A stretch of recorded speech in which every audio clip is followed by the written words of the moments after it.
మధ్యమాం అస్మదాచార్యపర్యంతాం వందే గురుపరంపరాం యో నిత్యమచ్యుతపదాంబుజయుగ్మరుక్మ వ్యామోహతస్తదితరాణి తృణాయ మేనే అస్మద్గురోర్భగవతోస్య వేదసింధోః రామానుజస్య చరణౌ శరణం ప్రపద్యే.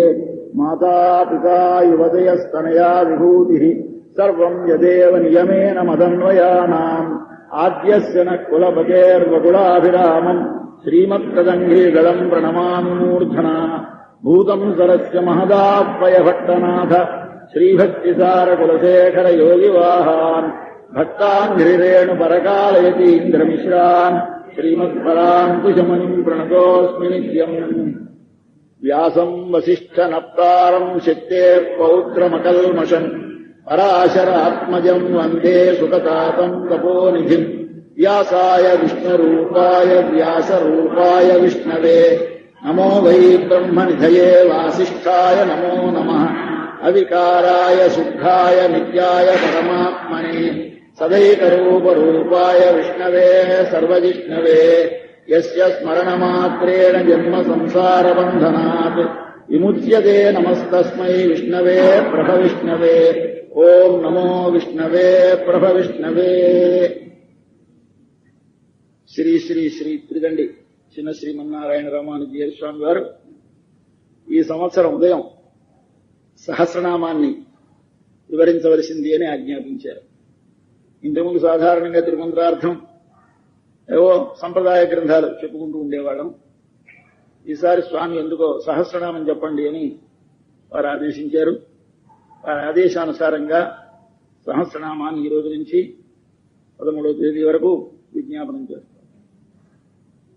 సహస్రనామం అనగానే ఎన్నో సహస్రనామాలు ఉన్నాయి. శివ సహస్రనామం ఉంది, లలితా సహస్రనామం ఉంది, ఎన్నో సహస్రనామాలు ఉన్నాయి. ప్రతి దేవతామూర్తికి ఒక్క సహస్రనామం ఉంది. కానీ ముందు ఏ పదం పెట్టకుండా సహస్రనామం అంటే విష్ణు సహస్రనామమే. లలితా సహస్రనామం, శివ సహస్రనామం, రామ సహస్రనామం, లక్ష్మీ సహస్రనామం ముందు పెట్టాలి. పెట్టకుండా సహస్రనామం అంటే విష్ణు సహస్రనామం. అది మనము కాదు, పూర్వుల పెద్దలు అలా వాడారు. ఇందుచేత దేవో నామ సహస్రవాన్ అంటారు. 1000 పేర్లు గలవాడు విష్ణువు. విష్ణువుకి 1000 పేర్లు గలవాడు అని పేరు. అంతేత ఎవరు ఆ 1000 పేర్లు గలవాడో చెప్పలేదు. శంకర భగవత్పాదుల వారు ఏది మనం నిత్యం చదవాలి, దేనిని మనసులో తలంచాలి, ఏ పని చెయ్యాలి, ఎలా కాలం గడపాలి అనే దాన్ని నిర్ణయం చేస్తూ ఇక గేయం గీతా నామ సహస్రం. గేయం గానము చేయదగును. ఏమి చదవాలి రోజు? గీత, భగవద్గీత చదవండి. నామ సహస్రం అన్నారు. గీత అంటే ఎన్నో గీతలు ఉన్నాయి. ఉద్ధవ గీత ఉంది, భ్రమర గీతలు ఉన్నాయి, ఎన్నో గీతలు ఉన్నాయి. కానీ గీత అనగానే భగవద్గీతే. సహస్రనామం అంటే విష్ణు సహస్రనామమే. అంచేత వారు శంకరాచార్యుల వారు గీతా నామ సహస్రం అని వదిలేశారు. అంటే గీత అంటే భగవద్గీత, సహస్రనామం అంటే విష్ణు సహస్రనామం. ఇది ఎలాగైతే శ్రీరామాయణం, భాగవతం మొదలైనవి 3 మతాచార్యుల చేత కూడా ఆదరింపబడి వ్యాఖ్యానింపబడ్డాయో, అలాగే సహస్రనామం 3 మతాచార్యుల చేత కూడా వ్యాఖ్యానింపబడ్డది. బ్రహ్మసూత్రాలకి 3 వ్యాఖ్యానం రాశారు. అలాగే ఉపనిషత్తులకు 3 వ్యాఖ్యానం రాశారు. ఈ విధంగానే భగవద్గీతకి 3 వ్యాఖ్యానం రాశారు. మళ్ళీ విష్ణు సహస్రనామానికి 3 వ్యాఖ్యానం రాశారు. అది అంటే అన్ని మతాల వారికి ఇది సమానముగా ఆదరింపదగినది అని అర్థం. అందుచేత సహస్రనామం అంటే విష్ణు సహస్రనామాన్ని మనం నిత్యం పారాయణ చేసుకోవడం అలవాటుని దేశంలో చాలా విరివిగా ప్రచారం చేసిన వారు పెద్దజీయర్ స్వామి గారు. వారి సమయంలో ఎక్కడ పడితే అక్కడ సహస్రనామం పారాయణ నిత్యం చేయందే ఏ కార్యక్రమం ప్రారంభించేవారు కారు. శుక్రవారం స్త్రీలకి శుక్రవారం పూజలు అని పెట్టి లక్ష్మీ అష్టోత్తరం ఈ పూజలు కార్యక్రమాన్ని ఏర్పాటు చేసిన వారు వారే. సహస్రనామ పారాయణ ఇంటింట ఇప్పుడు సహస్రనామం రాని వారు లేరు. అట్లా సహస్రనామాన్ని మనకి విస్తరింపజేశారు. ఈ సంవత్సరం రేపు రాబోయే జనవరి 23వ తారీఖున మన జీయర్ స్వామి గారు ఒకసారి ఆ పెద్ద జీయర్ స్వామి గారి యొక్క సంబంధం ఉన్న మనకందరికీ కృతజ్ఞతా సూచకంగా వారు విజయవాడలో ఏర్పాటు చేసినటువంటి గీతా ప్రవచన కార్యక్రమాల్లో 23వ తేదీని జనవరి 23వ తేదీని 1,00,000 మంది చేత ఏకకాల మంది సహస్రనామ పారాయణ చేయిస్తామని ఒక నిర్ణయం చేశారు. అందరం అక్కడికి వెళ్ళాలి. మనం అవళ 1,00,000 మంది ఆ గ్రౌండ్ లో కూర్చొని సహస్రనామ పారాయణ ఏకకాల మంది చేయాలి. ఇటువంటి ఒక మహత్తరమైనటువంటి శక్తి కలిగిన పెద్దజీయం గారు చిన్నజీయం గారు ఆదరిస్తున్నటువంటిది, మన పూర్వులు ఆదరించినటువంటిది. అటువంటి దానిని గురించి మనం తెలుసుకోవడం చాలా అవసరం. ఏంటంటే చదివినా చాలు, శబ్దానికి ఒక శక్తి ఉంది. అంటే సహస్రనామం ఒక మంత్రం. ఇది కేవలం ఒక స్తోత్రంగా కాకుండా మంత్రంగా మరోవారు ఆదరిస్తారు. దీనిని పారాయణ అనడు. ప్రతిరోజు చెప్పినప్పుడు శ్రీ సహస్రనామ జపే వినియోగ అని చదువుతాం. సహస్రనామం జపం. జపం అంటే దేన్ని చేస్తాం? మంత్రాన్ని.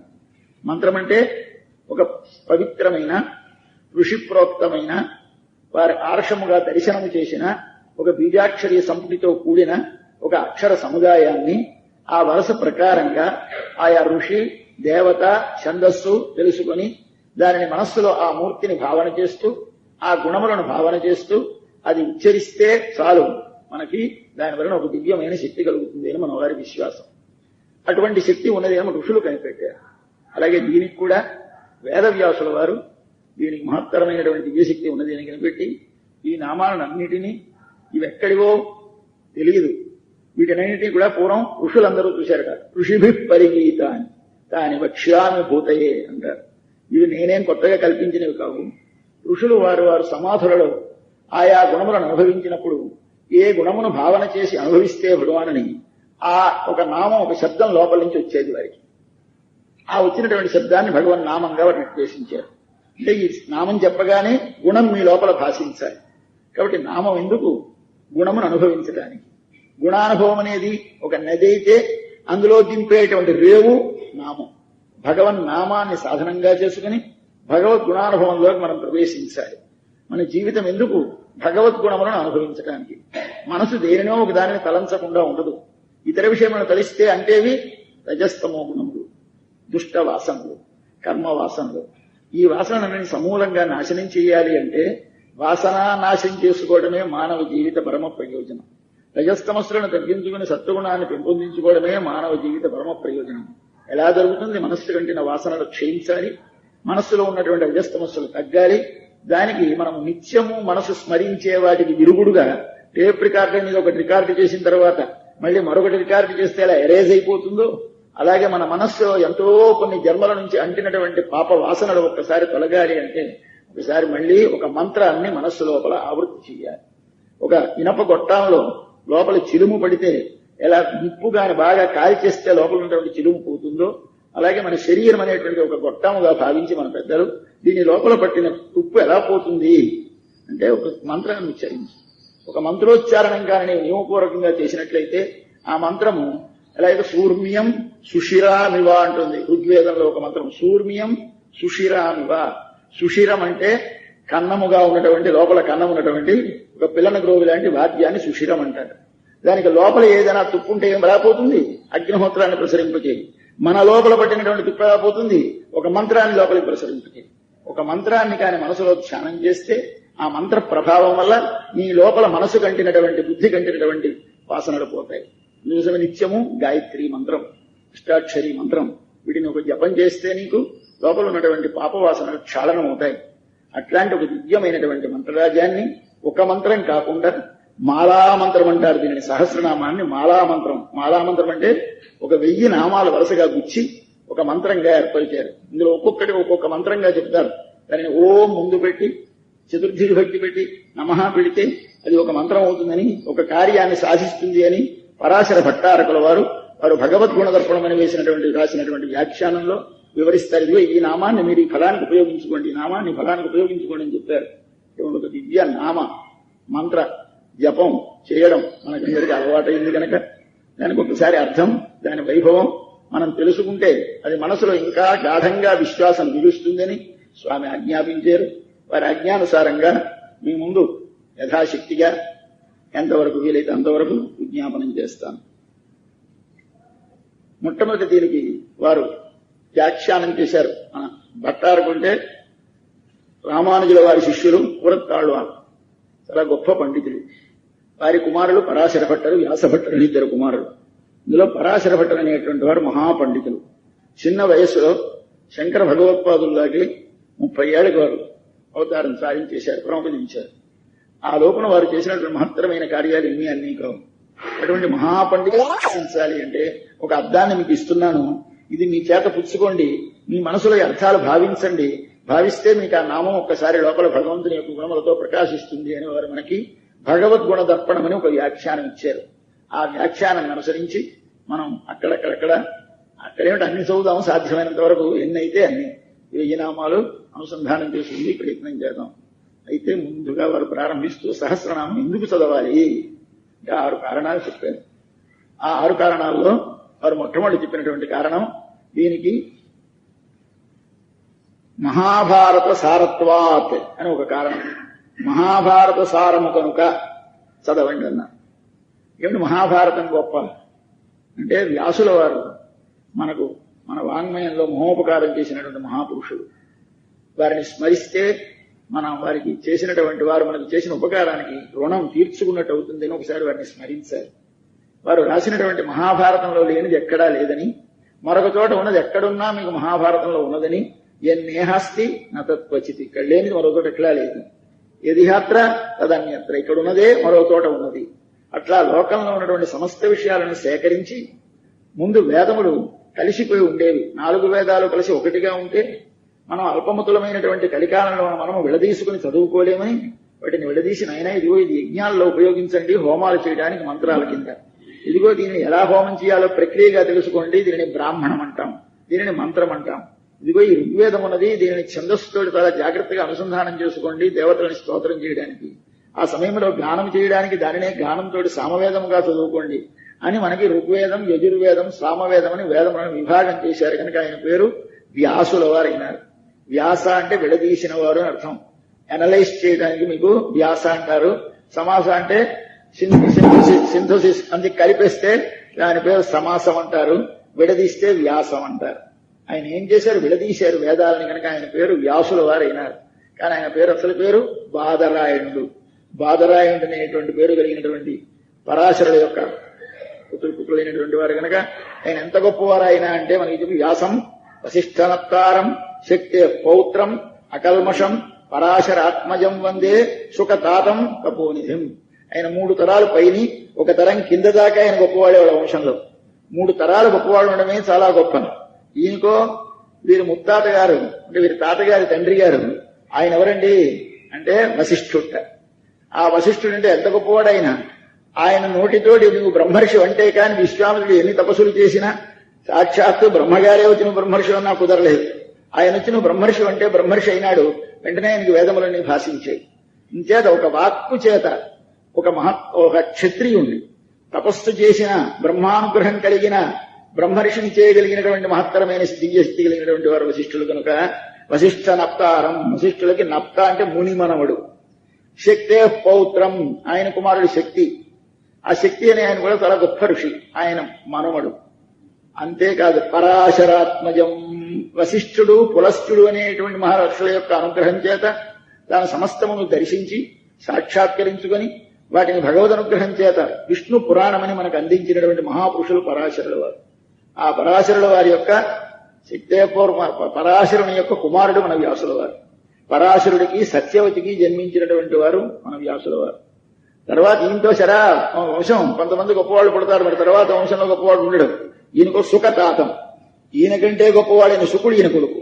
ఈయన కేవలము మహాజ్ఞాని అయినా, జ్ఞాని కాదు యోగి అయిన, కాబట్టి సుఖ యోగి అంటారు ఆయన.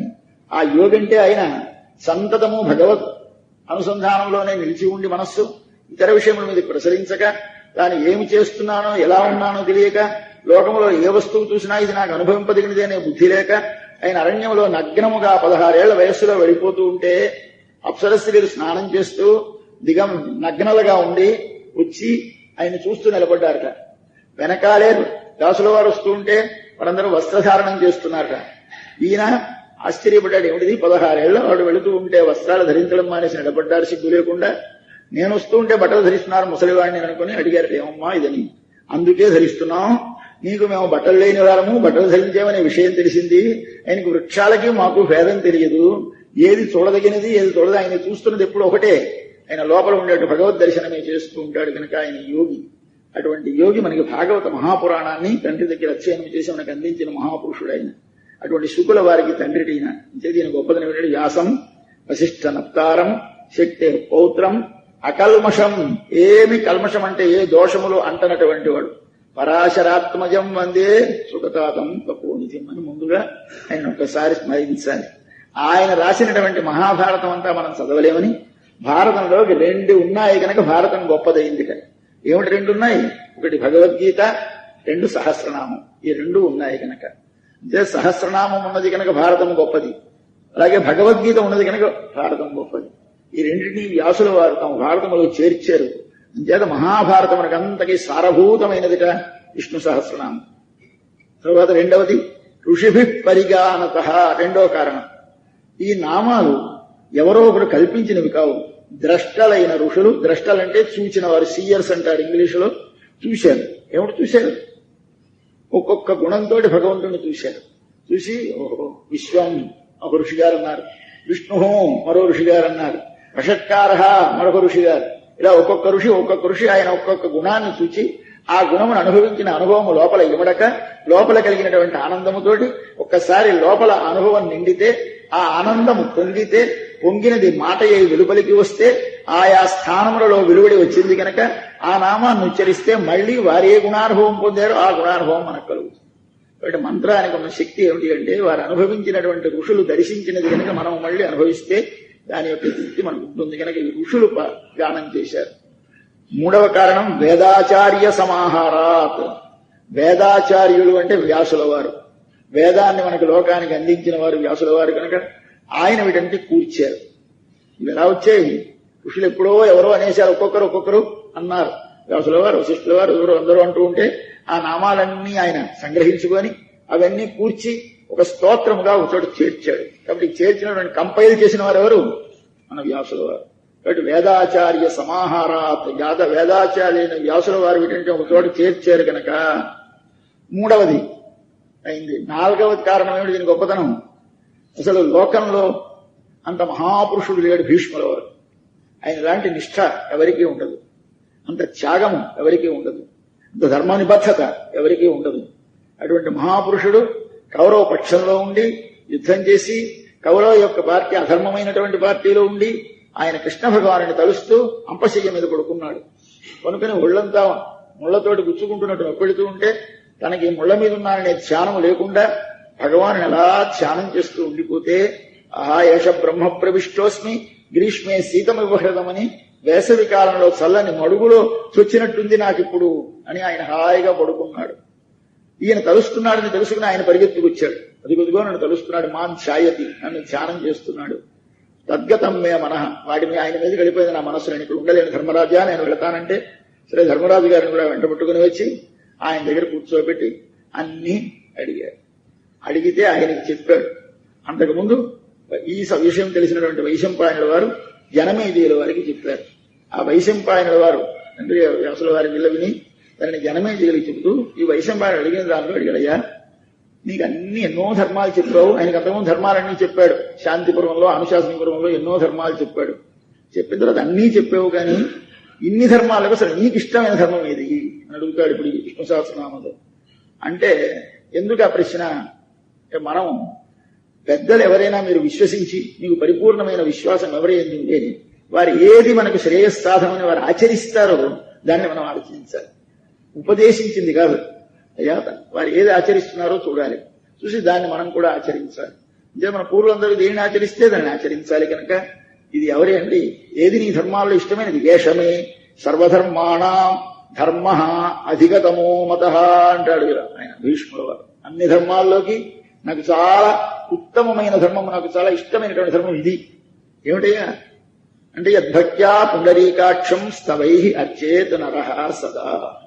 ఎప్పుడూ ఒకసారి ఆ స్తోత్రంతో ఆ భగవాను మనసారా ధ్యానం చేస్తూ ఆయన ఆరాధన చేయడం కంటే నాకేమీ ఇష్టమైన ధర్మం లేదు. వీళ్ళవన్నీ చెప్పాను కానీ నాకు ఇష్టమైన ధర్మం ఇది అని అన్నాడు కనుక ఇది భీష్మాచార్యుల వారి యొక్క ఇష్టమైనటువంటి ధర్మం కనుక మనం ఆ భీష్మాచార్యుల వారు పాటించిన ధర్మాన్ని మనం ఆచరించాలి కనుక ఆయన దీన్ని సహస్రనామాన్ని చదవాలి. తర్వాత పరిగ్రహాతిశయత, పెద్దలందరూ దీనిని ఎంతో ఆదరించారు. ఎవరైనా ఆదరించినటువంటి వారు ఎవరూ లేరు. మన పూర్వాచార్యులందరూ ఆదరించారు, ఋషులు ఆదరించారు, అందరూ ఆదరించారు. దీని పరిగ్రహం అంటే స్వీకరించటం, ఆదరించటం. ఎవరు ఆదరించారు? అంటే కేవలం ఋషులు ఆదరించడం గొప్ప కాదు, వైద్య శాస్త్రంలోనూ జ్యోతిష్ శాస్త్రంలోనూ వారికి సాధారణంగా గ్రహాల బలమే అనుకుంటారు, మందు బలమే అనుకుంటారు. అలాంటిది చరక సంహితలో చరకుల వారు తమ వైద్యానికి చెబుతూ కుష్ఠరోగానికి చికిత్సకి, అపస్మారము జ్వరము మొదలైనటువంటి వస్తే చికిత్సకి సహస్రనామ పారాయణ ఆయన ప్రత్యేకంగా ఒక ట్రీట్మెంట్ విధించాడు. ఆయన కాబట్టి సహస్రనామ పారాయణ చేయాలన్నారు. కావ్యములు రచిస్తూ బట్టబాండు అనేటువంటి ఆయన ఒక సంస్కృత మహాకవి, ఆయన కాదంబరి అని ఒక ప్రోజ్ రాశాడు, ఒక గ్రంథం, వచన గ్రంథం. ప్రస్తుత గద్య గ్రంథంలో పురిటింటి దగ్గర ఒక పిల్లవాడు పుట్టినప్పుడు ఆ పురిటింటి దగ్గర సహస్రనామ పారాయణ చేయించాలి. సహస్రనామ పారాయణ చేయిస్తే పురిటింటి దగ్గర అనవరత పక్షమాన నామ సహస్రం అంటాడు ఆయన. ఎప్పుడు చదువుతూ ఉండాలి, అక్కడ చదువుతూ ఉండేవారు నామ సహస్రం. అయితే ఆ పిల్లడికి సర్వ శ్రేయస్సులు కలుగుతాయని చెప్తారు. అంతేదా మనకి అందరూ ఋషులు ఆదరించినది, పూర్వాచార్యులు ఆదరించినది, కవులు ఆదరించినది, వైద్యులు ఆదరించినది, కొన్ని గ్రహములకు దోషములుంటే సహస్రనామ పారాయణ చేయమని జ్యోతిష్కులు చెప్పినది. అటువంటిది కనుక ఇది అందరి చేత ఆదరింపబడేది కదా, పరిగ్రహాక్షయమున్నది. అంతే దీనినే మనం ఆదరించాలి. కాక ముఖ్యమైనది గీత అన్నిటికంటే పరమ ప్రమాణం మనకి. అటువంటి పరమ ప్రమాణమైనటువంటి గీతతోటి ఇది ఏకార్థం. గీతలో ఏది చెప్పున్నదో అది మీకు సహస్రనామాల్లో వస్తుంది. గీతాద్యైకార్థ్యతశ్చ సహా అని 6 కారణాలు చెప్పారు.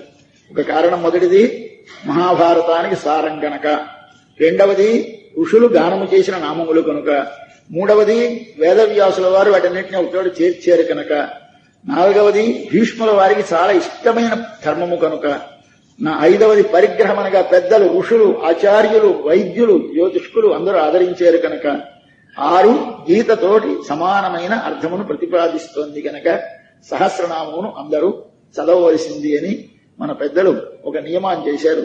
దాన్ని అనుసరించి మనమందరం సహస్రనామాన్ని చదువుతున్నాం. ఈ మహాభారతం సారభూతమైన గీతతో సమానార్థకమైనటువంటి దీనిని మనం చదవడానికి ప్రారంభించే ముందుగా ఒకసారి ఇది రచించినటువంటి ఎవరైతే దీనిని అందించారో వారికి నమస్కరిస్తే కాని గ్రంథం మనకు ఆవిష్కారం కాదని మన పెద్దలు ఎవరి గ్రంథం చదివితే వారికి నమస్కారం చేస్తాం. అలాగే మనం కూడా వ్యాసం రామాయణం చదివితే వాల్మీకి గారి పూజంతం రామరామేతి, భారతం చదివితే అలాగే నారాయణం నమస్కృత్య అరంజేవ నరోత్తమం దేవీం సరస్వతీం వ్యాసం తతో జయముదీరయేతని పురాణంలో చదివితే ఈ శ్లోకం చదవాలి. అలాగే మనం సహస్రనామం చదివితే ఏమని చదువుతున్నాం మనం మొట్టమొదట అంటే వ్యాసం వసిష్ఠనప్తారం శక్తే పౌత్రమకల్మషం పరాశరాత్మజం వందే సుగతాతం తపోనిధిం అని మొట్టమొదటి వ్యాసుల వారికి నమస్కారం చేశాం. ఆయన గొప్పతనం తెలుసుకుంటే అంతటి వాడు చెప్పింది. ఎందుచేత గ్రంథం యొక్క గొప్పతనం తెలుసుకోవడం ఎంత అవసరమో అది చెప్పిన వాడి గొప్పతనం తెలుసుకోవాలి. ఎవరు చెప్పారు అడుగుతారు, ఏది చెప్పినా ఎవరు చెప్పారు. కాబట్టి ముందు చెప్పినవాడు, చెప్పబడిన విషయం, చెప్పబడినటువంటి విషయాన్ని చెప్పడం వల్ల ఉపయోగం ఏమిటి, 3 తెలియాలి. మనం ఈ 3 తెలియంలో చెప్పిన వారు ఎవరో తెలియాలి. కనుక చెప్పిన వారు వ్యాసుల వారు. వారి గొప్పతనం ఏమిటంటే వ్యాసం వసిష్ఠనప్తారం శక్తే పౌత్రం పరాశరాత్మజం సుఖతాతం. అటువంటి వ్యాసుల వారిని నమస్కరిస్తున్నామని ముందుగా ఆయనకి నమస్కరిస్తాం.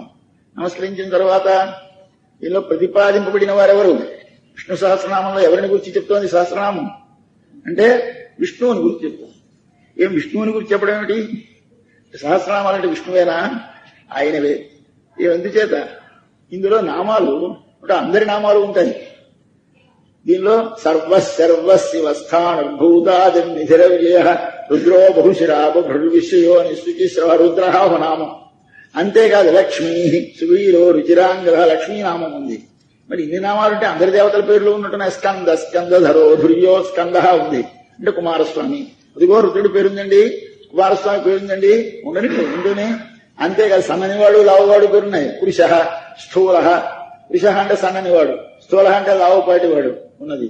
అలాగే కోపం వచ్చినవాడు, కోపం కలిగినవాడు, భయం వేసినవాడు, వీళ్ళందరికీ ఆయన పేర్లేంట. భయకృతు, భయనాశన, ఎవడైనా మనకి భయం కలిగిస్తే వాడు విష్ణువే. భయనాశన, భయం పోగొట్టినవాడు విష్ణువే అని ఇలాగేమిటి చిత్రంగా ఉంటాయి. కాక మనకు అవతారములు ఉన్నాయే, అవతారాలలో ప్రధానమైనటువంటి ఉపకారం చేసినటువంటి అవతారములన్నిటి యొక్క చేష్టితములు దీనిలో నిరూపించబడ్డాయి. భగవంతుని యొక్క స్వరూపం, రూపం, గుణములు, విభూతి, చేష్టితములు ఇవి 5 ప్రతిపాదిస్తారు. భగవంతుని యొక్క స్వరూపం అంటే జ్ఞానము ఆనందము భగవంతునికి స్వరూపం అంటారు. దాన్ని స్వరూపం అంటే ఏది చెబితే వారికి తప్ప రెండవ వారికి వెళ్ళదో దానితో చెబితే దాని స్వరూపం అంటారు. మరి స్వరూపం ఏమిటి? భగవానునికి జ్ఞానానంద స్వరూపుడు. జ్ఞానం అంటే మరొకరి చేత తెలియబడనక్కరలేకుండా తనంత తాను తెలిసేదానిని జ్ఞానం అంటారు. మనకి తెలివి కలిగింది, తెలిసిందండి. ఏమిటి తెలిసిందని ప్రమాణం? వాడికి తెలిసింది, వాడు లోపల. ఎవడికి తెలిసింది? వాడికి మరొకటి చెప్పక్కర్లేదు, వాడికే తెలుస్తుంది. మీరెవరండి? నేనండి. నేను ఎలా తెలిసింది? ఎలా తెలిసిందో మనకు తెలియదు.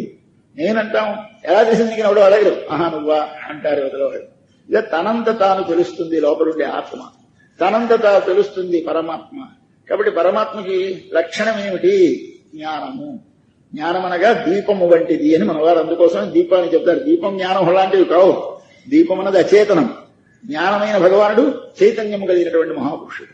కానీ దీపం ఏం చేస్తుంది? తానక్కడ దీపం ఉంటే దీపం ఉన్నదని చూడటానికి మరొక దీపం ఎలా అక్కర్లేదో, ఆ దీపం ఉన్న మాత్రం చేత ఉన్నవన్నీ ఎలా ప్రకాశిస్తాయో, అలాగే మనకు జ్ఞానం ఉన్నది అని చెప్పడానికి వేరొకరు అక్కర్లేదు. జ్ఞానం ఉంటే మరొక వస్తువు తెలుస్తుంది.